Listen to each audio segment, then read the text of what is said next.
کر وہ دنیا کے اندر دنیا میں ایک دن تو میرے پاس سے گزرا تھا، میرے قریب سے میرے پاس سے گزرا تھا، فاستقیتنی، تو نے مجھ سے پانی مانگا تھا، فاستقیتک، میں نے تجھے پانی پلایا تھا، تو نے پانی مانگا میں نے تجھے پانی پلایا۔ اب دیکھنا وہ تیری مشکل تھی دنیا میں، تو پیاسا تھا، تو نے پانی مانگا میں نے پلا دیا۔ آج میری مشکل ہے، میں جہنم میں سڑ رہا ہوں، عذاب میں ہوں، تو جنت میں عیش و آرام میں ہے، تو رب سے میری سفارش کرنا کہ وہ مجھے جنت میں داخل فرما دے، وہ مجھے اس عذاب سے نکال دے اور مجھے جنت میں داخل فرما دے۔ لیکن ایمان پھر بھی شرط ہے کہ وہ جو پکار رہا ہے وہ بندہ مومن ہے، خاتمہ ایمان پہ ہوا ہے۔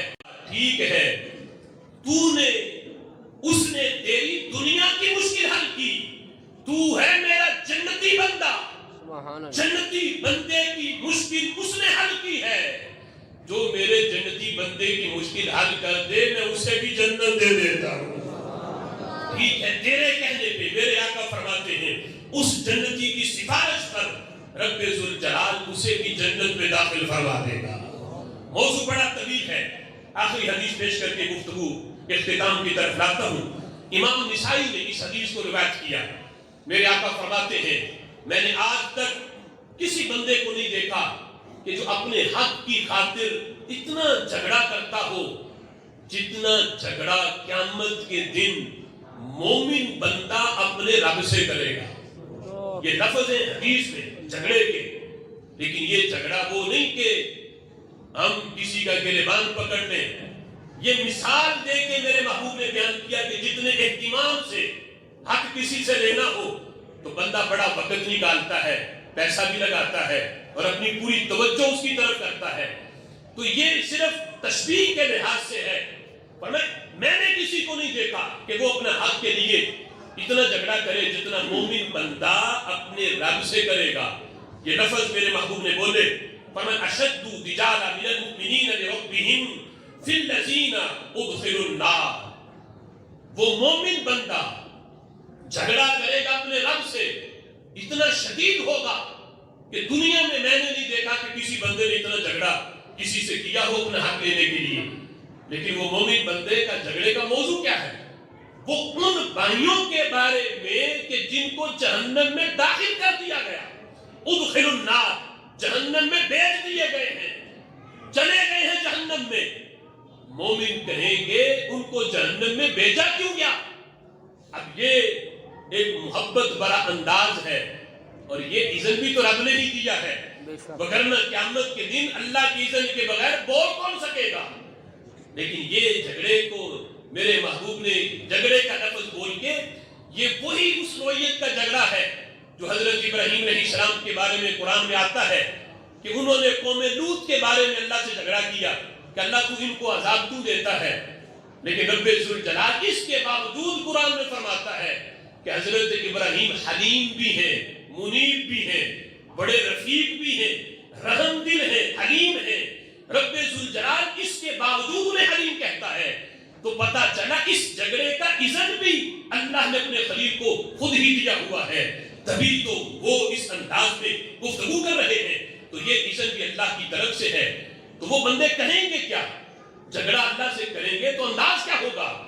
وہ کہیں گے اخواننا یصلون معنا ویصومون معنا ویحجون معنا، اے اللہ وادخلتہم النار، اے اللہ ہمارے وہ بھائی جو نماز ہمارے ساتھ پڑھتے تھے، روزے ہمارے ساتھ رکھتے تھے، ہماری مسجد کے وہ نمازی بھائی تھے، جہاں میں نماز پڑھتا تھا وہاں وہ میرا بھائی بھی پڑھتا تھا، روزے اکٹھے رکھتے، ہم نے حج اکٹھے کیا، اے اللہ ہمیں تو تو نے جنت میں بھیج دیا لیکن ہمارے ان بھائیوں کو تو نے جہنم میں بھیج دیا۔ اے اللہ جب ہم نماز کے ساتھی، روزوں کے ساتھی، حج کے ساتھی، تو جنت میں بھی ان کے ساتھی بنیں گے۔ سبحان اللہ۔ ہم جنت میں جائیں وہ جہنم میں جائیں، اللہ یہ نہیں ہو سکتا۔ یعنی وہ نمازی تو تھے، حاجی تو تھے، روزے دار تو تھے، لیکن اور گناہ تھے ان کے نام اعمال میں جس کی وجہ سے انہیں جہنم میں بھیج دیا گیا۔ لیکن رب ذوالجلال ان جنتیوں کو یہ اذن دے گا اور اس انداز میں دے گا کہ وہ اس انداز میں مطالبہ کر رہے ہیں اللہ وہ ہمارے بھائی ہیں، نمازیں ہمارے ساتھ پڑھی، روزے ہمارے ساتھ رکھے۔ اس لیے اس فرمان کی روشنی میں آج ساتھی وہ ڈھونڈو دنیا میں جو نمازی بھی ہوں، روزے دار بھی ہوں اور صاف ستھرے پرہیزگار متقی بھی ہوں، جو قیامت کے دن تمہاری سفارش کر سکیں۔ ہمیں یہ ہمارے بھائی ہمارے ساتھ نمازی تھے، حاجی تھے، روزے دار تھے، ہم جنت میں جائیں یہ جہنم میں جائیں، ایسا نہیں ہوگا۔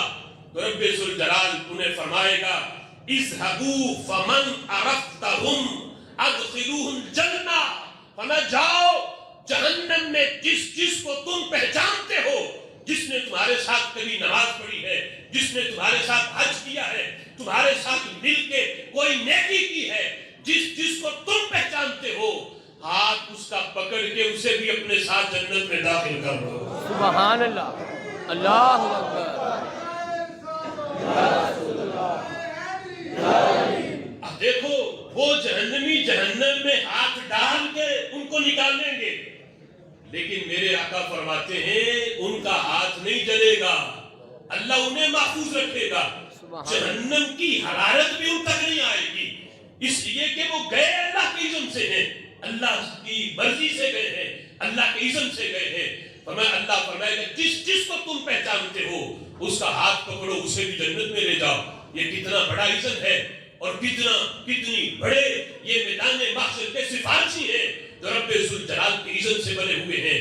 میرے آقا نے تو یہاں تک بیان کیا کہ جنتی جنت میں چلے جانے کے بعد بھی ایک دوسرے کی سفارش کریں گے۔ ایک ہے جنتیوں کی جہنمیوں کے بارے میں اور ایک ہے جنتی کی جنتی کے بارے میں سفارش کرنا۔ جنت کے بہت سے طبقات ہیں، کوئی ایک جنت نہیں، سب سے اونچی جنت وہ جنت الفردوس ہے، سب سے اونچی جنت اور جو سب سے اعلیٰ ہے۔ جنتیوں کو جنت میں جو درجے ہیں یہ بھی ان کی پرہیزگاری، تقویٰ اور نیکیوں کی بنیاد پر ملیں گے۔ جب ایک جنتی میرے آقا فرماتے ہیں وہ ہوگا بلند جنت میں، لیکن اس کا ساتھ والا وہ نچلی جنت میں ہوگا، وہ اللہ کی بارگاہ میں عرض کرے گا اللہ میں جنت میں ہوں، میرا وہ فلاں ساتھی مجھے تھا وہ بھی بڑا نیک، میں نے دیکھا میدان محشر میں وہ بھی جنتیوں کی صفوں میں کھڑا تھا، لیکن اب وہ مجھے جنت میں دکھائی نہیں دے رہا۔ اللہ فرمائے گا وہ بھی جنت میں ہے لیکن تیرے والی جنت میں نہیں، وہ نچلی جنت میں ہے، تو بڑا نیک تھا، اس سے زیادہ نیک تھا، تجھے مقام تیرے مرتبے کے لحاظ سے ملا، وہ مجھ سے کم تھا اس لیے وہ تیرے والے درجے سے نیچے ہے۔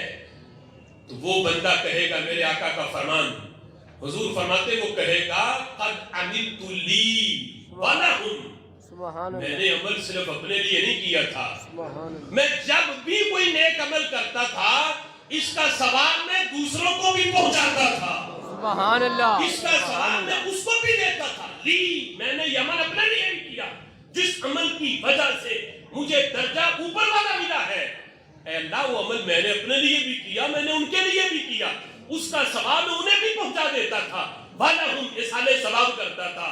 اللہ فرمائے گا ٹھیک ہے تو نے اِسالِ ثواب کیا ہے، اس کی وجہ سے میں اسے بھی تیرے والا درجہ عطا فرما دیتا ہوں۔ سبحان اللہ۔ اب کہاں ہے وہ سوچ جو کہے ایک بندے کا عمل دوسرے کو فائدہ نہیں دیتا؟ یہاں وہ بندہ خود کہتا ہے اللہ سے اللہ میں نے اپنے لیے بھی کیا ان کے لیے بھی کیا، اگر اس کو فائدہ نہ ہوتا اللہ اسے چڑکی سے منع کر دیتا، خبردار تجھے تو فائدہ ہے لیکن تیرے عمل کا کسی اور کو فائدہ نہیں۔ اللہ فرماتا ہے ٹھیک ہے جس عمل کی بنیاد پر تجھے اتنا بڑا درجہ ملا ہے تو نے اس کا احسان ثواب بھی کیا تھا، جس کے لیے کیا ہے اس عمل کی وجہ سے اسے بھی میں تیرے والا درجہ عطا فرما دیتا ہوں۔ سبحان اللہ۔ تو یہ میدان محشر کے وہ سفارشی ہیں، نبی کی سفارش اور شفاعت کا درجہ تو بہت بلند ہے، کیا ہی ذوق افزاں شفاعت ہے تمہاری واہ واہ، قرض لیتی ہے گناہ پرہیزگاری واہ واہ۔ میرے نبی کی شفاعت تو بہت بلند ہے، یہاں نبی کے غلاموں کی یہ شان ہے کہ اللہ ان کے صدقے محبوب کی امت کے عام بندوں کو بھی میدان محشر میں سفارشی بنائے گا اور شفاعت کا اذن دے گا، وہ جس کی کریں گے اللہ اس کے کہنے پہ انہیں بھی جنت عطا فرمائے گا۔ فرما دے گا. سبحان